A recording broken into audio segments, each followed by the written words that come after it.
YouTube's biggest stars. California, by way of Cleveland, Ohio. Here is Jake, the problem child. Step from Jake Paul, and that is what you call a turning point, folks. Okay, a minute and a half left here in round 5, and Jake's looking for the finish. He's finished. He's hurt. Off the run. Jake Paul pulling on here.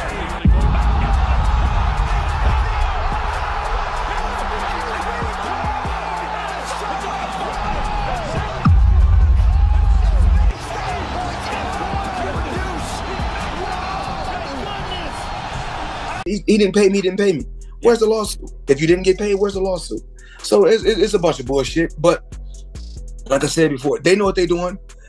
Both brothers, Logan as well as Jake, they know what they're doing. So they're doing what they got to do. Mike Tyson, second round knockout.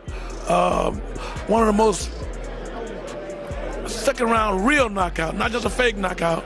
And after the first round, I don't think Jake probably gonna try to run, but he can't run for Mike. Mike is serious business. When he go in there for real. He hungry too.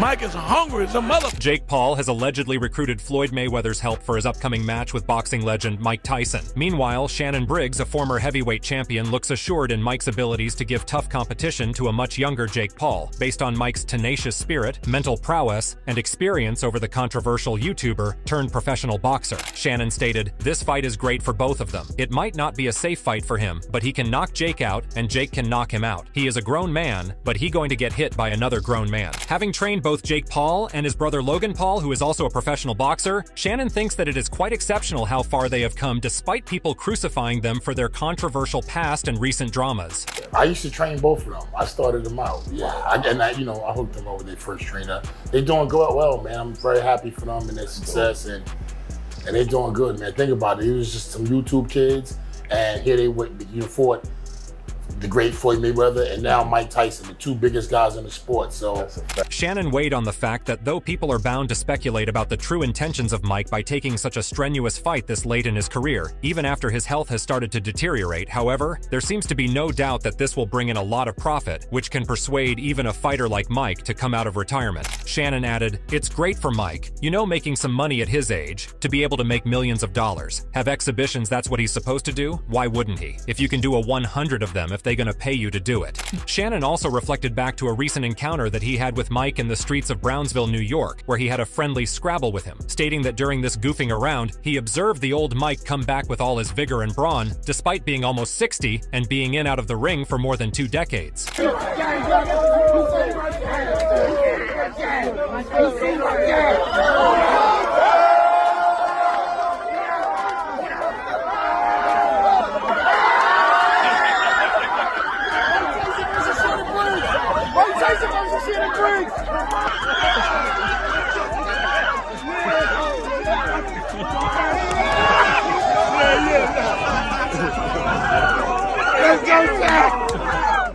Recalling this, Shannon stated, "We had a street fight in the street. That my boy, it was all love. I got a little hand on him and he got a hand on me. We were just sizing each other." Now with Mike looking to be in relatively good shape despite suffering countless health issues, mainly his flaring ulcer which postponed the fight in the first place, people have mixed reactions about whether Mike still has the robustness and suaveness that he once held, or has it diminished with his age. Considering these vast possibilities surrounding the turnout of this lucrative matchup, many icons and boxing personalities from Mike's era of boxing have also spoken about this fight, including boxing giant Evander Holyfield, according to whom this fight depends on the skill and boxing IQ that Jake will ultimately show inside the ring. Evander thinks that the most important strategy that Jake has to utilize against a fighter like Tyson is to get as close as possible to reduce the area between them so he can cage Mike, restricting his movements and the possibility of a deadly punch that Mike is known for. Holyfield said, "It's all about the confidence the other guy has. I don't know how much confidence Jake Paul has and all that, but he has to be a lot quicker, and if he stays close to Mike, then his chance of winning is going to be great, but if he tried to stay back for Mike, he is going to get caught." Having faced Kid Dynamite while he was still in his prime, Evander emphasized the strategy that Mike always uses, which appears to be almost serpentine, as he locks out his opponent and then lunges at them with full force, not giving them a moment to recover while he showers them with his blows, forcing them to go down.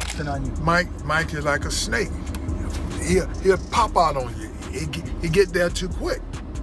But if you charge him, you're gonna smother everything, because everything he push off his legs. He push off his legs so he too close. Like this, but if you give him room, I mean, everybody get knocked out going backwards. Like this, and you give him in the room, you're gonna be on you. Mike is like a snake. He'll pop out on you. He get there too quick. But if you charge him, you're gonna smother everything, because everything he push off his legs. He push off his legs so he too close. Like this, but if you give him room, I mean, everybody get knocked out going backwards. Like this, and you give him in the room, you're gonna be. On the other hand, Holyfield also had an encounter with Jake inside the ring when the young boxer was just starting his career in the shape of a supposed sparring session in preparation for his fight with Tyson Woodley, which he ultimately ended up winning with a striking knockout. Comparing these clips that surfaced to the Jake that we have now, the difference is striking, as not only does his body language seem to be much more self-assured, but the aura that Jake now exudes seems to be that of a professional. Mike is like a snake. He'll pop out on you. He get there too quick. But if you charge him, you're gonna smother everything, because everything he push off his legs. He push off his legs so he too close. Like this, but if you give him room, I mean, everybody get knocked out going backwards. Like this, and you give him in the room, you're gonna be. Evander commented on how the game of boxing greatly depends on the mindset of the fighter, as once they have a particular opportunity or target locked in, all they have to do is make it their anchor and give their best without doubting their capabilities so they can prevail in the end. He stated, "The thing is, you don't get in these things if you don't believe that you can win. That's my whole point, as I ain't never get in when I ain't think I can win. Every time I ever got in the ring, I thought I was going to win." He further added, "So the big thing is, that's the whole process of being a true fighter. You go in and you give your all." Contrary to all expectations, Jake has relatively improved his position among his colleagues and boxing fans after securing a knockout victory against a young and brash fighter like Mike Perry, which, though many people thought was still not enough, is somewhat of an improvement from the past opponents that Jake fought in his rather new boxing career. In the bout that took place on Saturday night, this notorious YouTuber turned boxer came out victorious in the end, which might have given some rest to the rumors about Jake's poor choice of opponents for some time, but there still remains some cynicism due to the sheer size difference between him and Mike Perry, and Perry's lack of experience when it comes to anything other than bare-knuckle boxing. Ignoring this criticism as biased opinions, Jake appears to be laser-focused on his upcoming task to fight Mike, and for this, he has allegedly employed the help of boxing giant Floyd Mayweather. From countless reports from notable sources, Jake has been having frequent visits to Floyd's exclusive gym, where he is getting first-class coaching and priming from the undefeated champ himself. Mayweather, while commenting about this rather bizarre pairing, thinks that his training with Jake will be quite different from Jake's customary approach, and moving on, they will focus on building his defense expertise and strategic skills, which appeared to be lacking in his past bouts. Despite sharing a rather estranged relationship with Jake's brother Logan, after the whole debacle about them having an unfinished match and the drama that followed, Floyd seems to have let bygones be bygones, as he now focused on the task of training Jake for the challenge he is about to face. His brother was like, "Oh, I didn't get paid. It was just like I said before." He just want to keep his name out there. You know, as long as he attached his name to mine, he's gonna keep my name out there. Remember what he said? He said, "Oh, Mayweather ain't gonna. He didn't pay me. Didn't pay me. Where's the lawsuit? If you didn't get paid, where's the lawsuit?" So it's a bunch of bullshit. But like I said before, they know what they're doing. Both brothers. Logan as well as Jake, they know what they're doing, so they're doing what they got to do. Floyd, after witnessing the progress that Jake has made, weighed in on how this training session with Jake will provide him with all the insight that he could possibly need before he goes inside the ring to face his next opponent, especially when that opponent tends to be the reigning king of boxing of his era. For right now, for what he's doing, it's good for what he's doing. But once he fights a real fighter, it's going to be bad.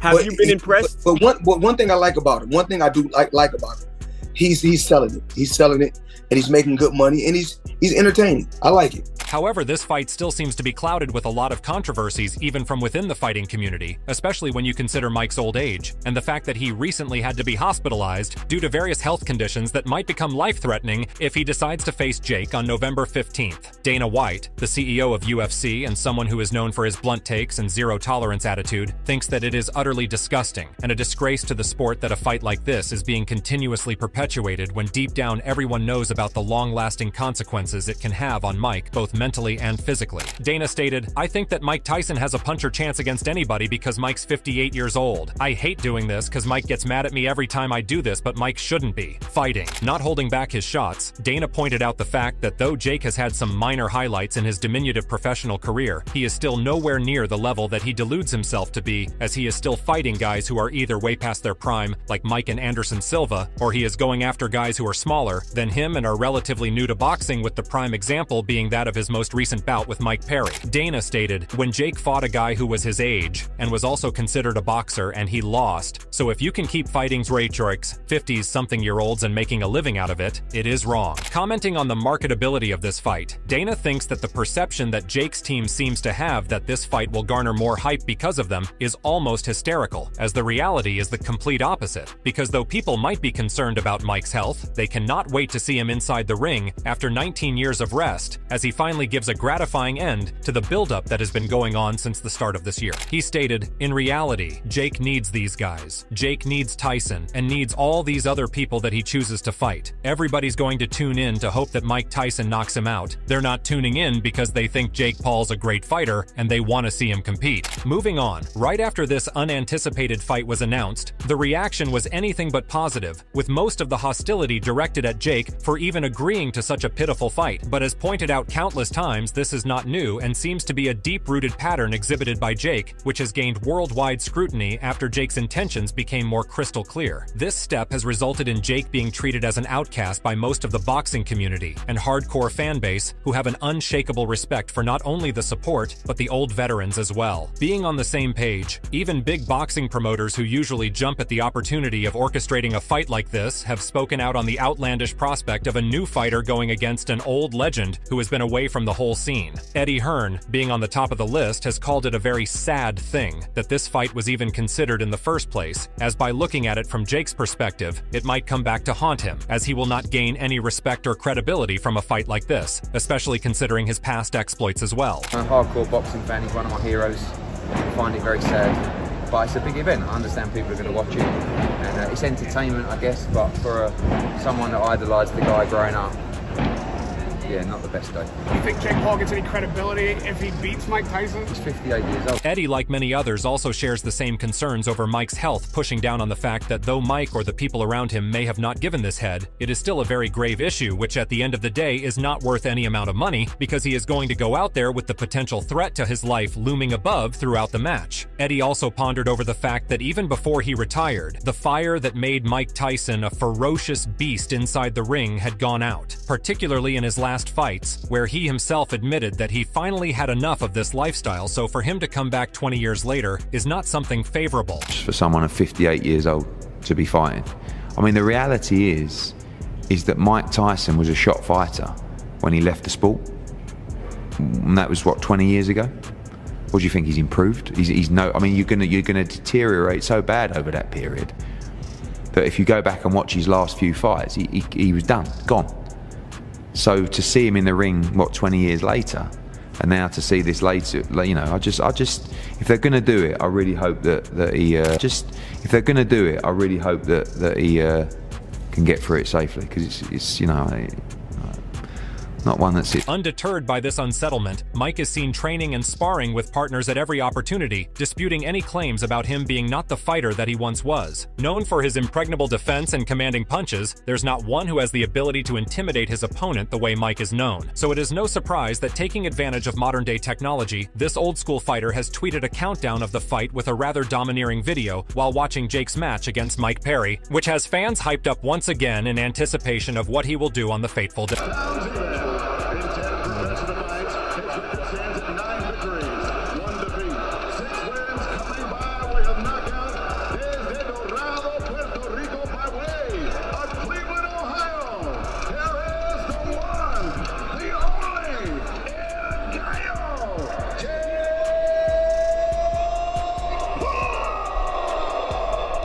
Noticing the reflection of the same old Mike, people have somewhat started to believe that he will be able to hold himself against a rookie fighter like Jake, while depending solely on his vast experience and fighting aptitude, which has proved to be his greatest strength during his prime. Looking at this fight as more of an opportunity for Mike to finally quench his thirst after such a long break, Sam Watson, a notable personality in boxing, believes that this fight will not go long, and Jake will face outright annihilation from Mike's hand in the first couple of rounds, and if by some sheer luck he still manages to last a bit longer, his defeat is imminent, as he has awakened a beast that he can't tame. Sam stated, "Mike Tyson wins in the second round by knockout, and this will be a real knockout, not just a fake knockout. I don't think Jake would have a chance." He further added, "Jake will probably try to run, but he can't run from Mike. Mike is serious business when he goes in there. He goes in there for real, and he is hungry too. Mike is a hungry mother." Irrespective of being the younger fighter, it appears as if the problem child might not have such an easy time against Mike, as he concludes it to be, because no matter the odds, Mike is still a once-in-a-lifetime legend whose strength comes from his soul, and if he is able to muster even a speck of his old intensity, the wins will be in his favor no matter what Jake tries to throw his way. Confident about Mike's abilities, Fernando Vargas, a legendary fighter on his own,